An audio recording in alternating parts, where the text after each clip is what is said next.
Quand vous avez l'impression que votre travail et vos aspirations profondes ne sont pas en concordance, ce qui peut arriver quand on évolue, quand on a subitement besoin de changement et qu'on se rend compte que dans notre travail, eh ben en fait, c'est pas la chose qui nous correspond, ou en tout cas, il y en a trop.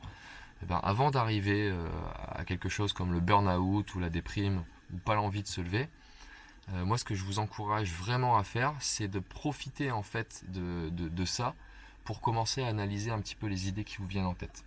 Et vous observerez qu'à la fin d'une journée de travail, quand ça se passe, quand ça s'est un peu mal passé, quand vous avez eu des reproches, des remarques, justifiées ou non, vous verrez que automatiquement, vous allez avoir une émotion qui va être gérée, qui va être générée par ce qu'on vous a dit.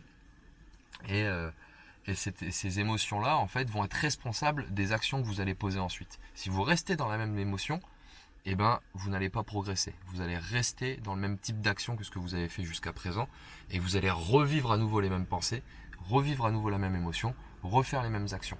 Il faut réussir à sortir de ce cercle vicieux-là et ce cercle-là, il a été présenté par Brooke Castillo, qui est une coach de vie américaine. Et voilà ce qu'elle nous explique. La première étape à faire, c'est de commencer à observer un petit peu les pensées qu'on a. On ne peut pas court-circuiter l'émotion parce que l'émotion, c'est une réaction. C'est une réaction qui va être naturelle. Par contre, ce qu'on peut faire, c'est commencer à observer un petit peu les pensées qu'on a. Profitez-en. Vraiment que c'est quelque chose qui va être très important si vous voulez,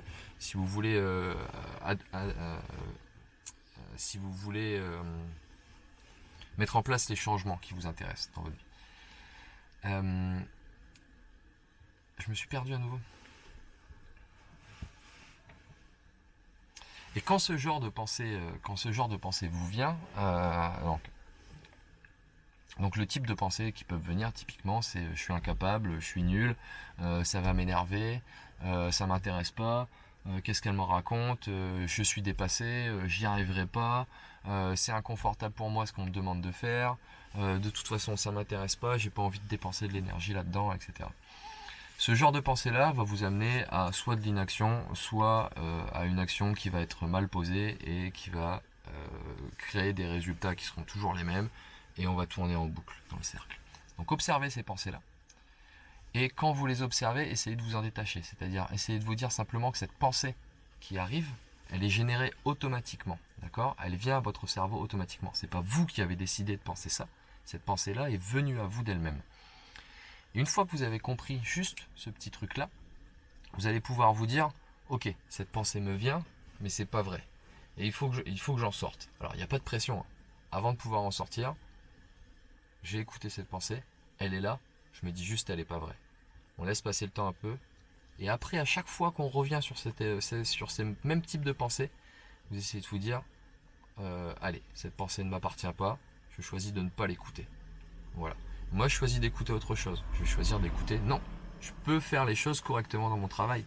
Et ça peut très bien se passer d'une façon qui m'intéresse. Je peux faire mon travail d'une façon qui m'intéresse. Et commencez comme ça. Voilà, vous allez voir que vous allez créer en vous, si vous arrivez à vous convaincre de cette pensée-là, vous allez créer en vous une autre émotion qui va vous emmener à d'autres types d'actions. Ça ne va pas se faire du jour au lendemain, mais entraînez-vous dans ce processus-là. J'ai identifié ma pensée. Je choisis de ne pas l'écouter, je la remplace par une autre pensée qui va générer une émotion positive, et ensuite, réévaluez la pensée. Voilà, si elle revient, réévaluez-la, et reforcez-vous à chaque fois. Au fur et à mesure du temps, le processus va se faire de plus en plus rapidement, et vous allez avoir la possibilité de mettre en place d'autres actions qui vont créer d'autres résultats, et qui vont vous confirmer la pensée de départ, qui était celle, oui, je peux réussir à faire les choses dans mon travail d'une façon qui me plaise. Alors je vous encourage vraiment à faire ça. Moi je l'avais déjà mis en place il y a une paire d'années maintenant. Et encore une fois, on est toujours confronté au même problème. On avance, mais au final, il y a toujours les mêmes choses qui reviennent. Ça, c'est la première des choses à mettre en place quand on veut adapter sa vie à ses envies. C'est d'être capable d'évaluer ses pensées et de se dire, ok, ça je prends pas. Si je prends pas, ok, par quoi je peux remplacer? Et vous observez au fur et à mesure les résultats que vous allez produire. Vous allez voir, c'est magique. Ça ne vient pas du jour au lendemain, mais vraiment il y a des déclics qui se créent. Allez, bonne journée à vous.